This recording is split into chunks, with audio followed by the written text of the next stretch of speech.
I'm Derek Gregor. I'm a composer. And I'm Sam Carner. I'm a lyricist, librettist. I sometimes like to think of songwriter as a more appropriate title because composer seems stuffy to me, but I'm definitely a composer too.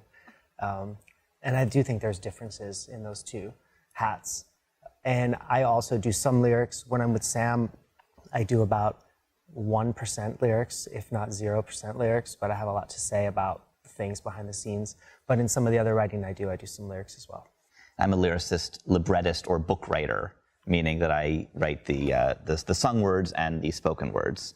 And also a songwriter in that I have a hand, to a certain extent, in music, variable levels, sometimes 0%, sometimes a little bit more. I think he has more percentage in music than I have in words in general.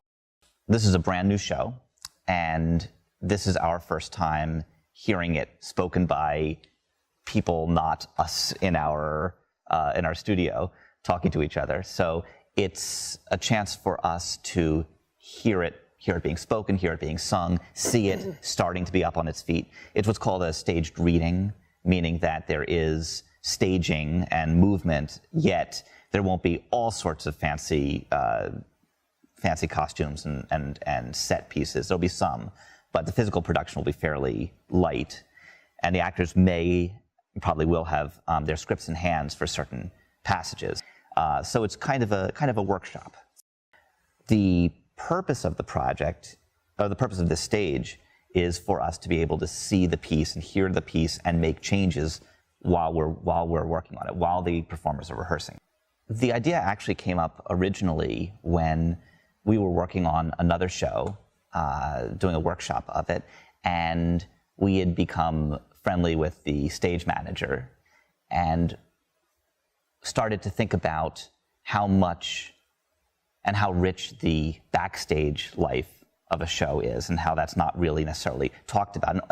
Most backstage dramas will talk about the actors being divas backstage and warring with each other, but you really don't see the other physical dimension or physical production dimension. So we thought it would be fun to explore that. And then we had this image of a spotlight operator who's in love with one of the performers, but is separated by the whole audience, shining a light down on this performer and singing about that experience, providing light, providing a kind of sustenance, but also being entirely separated, and the irony of that relationship. It felt like a very powerful image, and that was the first idea in the show. And Derek came up with the title Behind the Spotlight, so that was the first song we wrote for the show. This whole conceit felt like an exciting opportunity to break open the fourth wall. The fourth wall is this idea that there's a real separation between the audience and the action on stage. But when you're looking at the technical theater aspects, some of which are actually behind the audience, you really open up the whole theatrical space to performance. Sam and I teach and perform at the International Thespians Festival pretty much every year in Lincoln, Nebraska. And we met some of the faculty from Rockford when we were there a few years ago, struck up a relationship with them. I think initially it was Tim Adams, and who's amazing and is involved in this production and is an amazing teacher and musician. And we performed at the Thespians this past year and struck up a conversation with Deborah Mogford, who is an amazing magical force here at the department. And she, after seeing the performance that we did at Thespians, wanted us to come workshop something. And this was the next thing in line for us as far as pieces go. When we decided to come here with the show, we hadn't actually it was a concept, but we hadn't actually started writing it. So we then spent the next several months beginning the process of writing so that we'd be ready. I think I was a little, I find it entertaining that Sam had been telling me about his Techies idea for about a year, and sometimes when I'm talking with him, I don't always act like I'm listening, which buys me a lot of leverage to not listen in certain situations. And he was telling me, and I was nodding and nodding. But when we were at the foot of the stage after our concert in Nebraska and speaking with Deborah, and about something to do. I said, well, we have a brand new show that's going to be perfect. It'll totally be ready by February. It's called Techies. And that was probably the first time that Sam heard me take it seriously. And here I was selling the idea that we could finish a whole new musical when we're working on about 4 other shows at the moment in time for this, which was ambitious, but I knew we could do it, and we did. Most of our shows have had a process at a university at one point or another. And there's a wonderful energy when you're working with students who are excited to be given the challenge of being the first people to develop new work, and that always feeds our creativity. I view them in the same way that we view any of the other actors that we work with, all the way up to the highest level of professional theater in New York. When we're working on something new, or even something that's more established of one of our pieces, I want to see what the actor is going to bring to it, what his or her instincts are telling them. If there's a pitfall about them having a hard time getting to a certain note, a lot of times it's my fault. A lot of times it's maybe the writing is just not clear enough. Maybe it's not as effortless of a choice as it should be. So when I'm working with these students, where I'm willing to be wrong, to be surprised. I think Sam is the same way. If things go well, these songs will be performed thousands of times by thousands of performers around the world.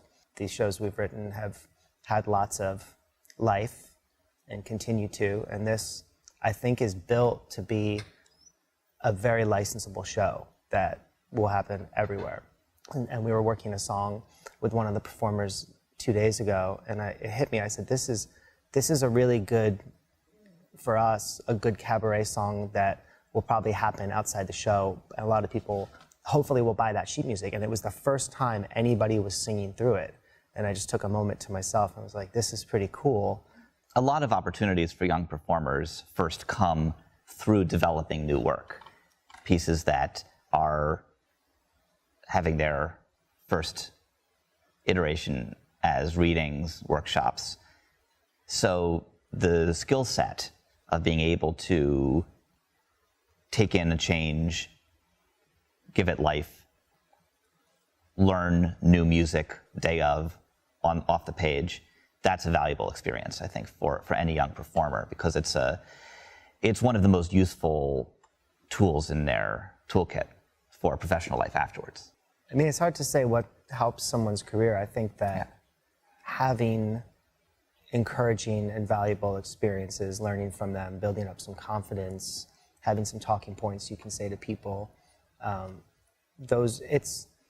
it's just those little, I mean, I think those are big, but those big steps that don't necessarily lead to one very clear outcome.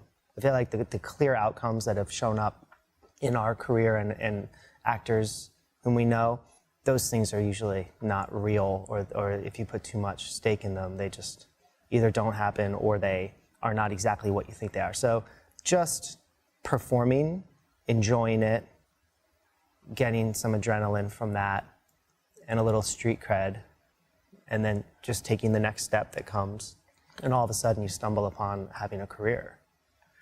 We just want to thank the people from Rockford for welcoming us and providing such a great opportunity to us as well as the students. I mean, it never gets old for us to be in a creative, nurturing environment where we can work on one of our pieces with awesome students.